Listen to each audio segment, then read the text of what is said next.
Hi everybody, welcome to Payne's Property Services. My name is Ethan. We're here to talk about today paper joint tape.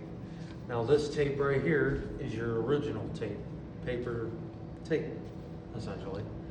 This is great for a homeowner, a professional, when you're hanging new drywall, patches, any sorts of things like that.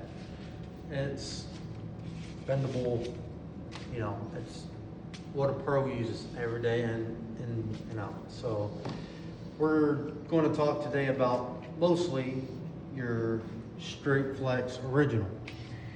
This tape is perfect for your corner bead, we're going to show you, and your stress cracks. We'll get to that here in a minute. So just like this, you're going to take your tape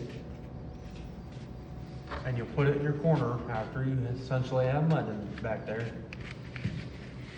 And it'll look something like that. You always want the words facing towards you, never the opposite way. If you have it the opposite way, you could essentially have some problems. You don't want to do that. Now, we're going to come over to our stress cracks. As you see, we've already done some. That's what you want your first coat to look like.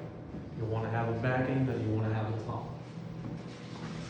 It gives it a lot more adhesion to it, and you can get done a little faster. So we're going to come over here, and I don't know if you guys can see it or not, but we have a stress crack right up there that we're going to be doing. Always take your mud knife for 5-in-1 and run over the stress crack, because if you don't, and that stress crack is like this, uneven, it's going to be a lot harder to take. So always run a knife up it. Just always make sure that you have a even pass of mud when you're taping, because if you don't, you're going to have bubbles behind your mud, or your tape won't stick, then you have to put more mud behind it and try to feather it in. Just as a homeowner, take it from a professional, take your time, learn your knife, and learn what you're doing. Don't ever just act like you know what you're doing and go for it, because you could have a lot of problems. So take your time, find the tools that you want to use and that you're comfortable with.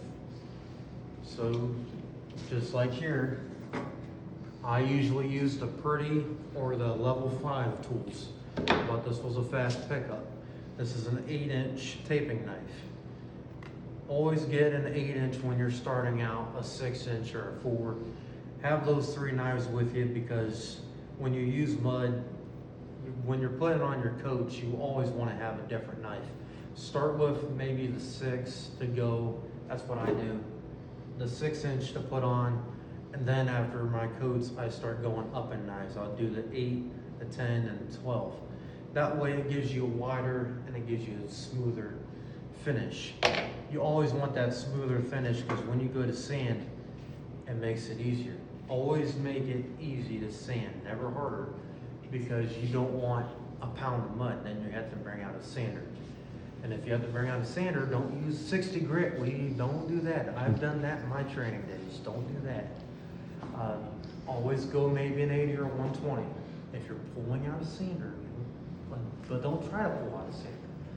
But as you see, we always prep, and take your time. That's all I have for you. And remember, have a blessed day.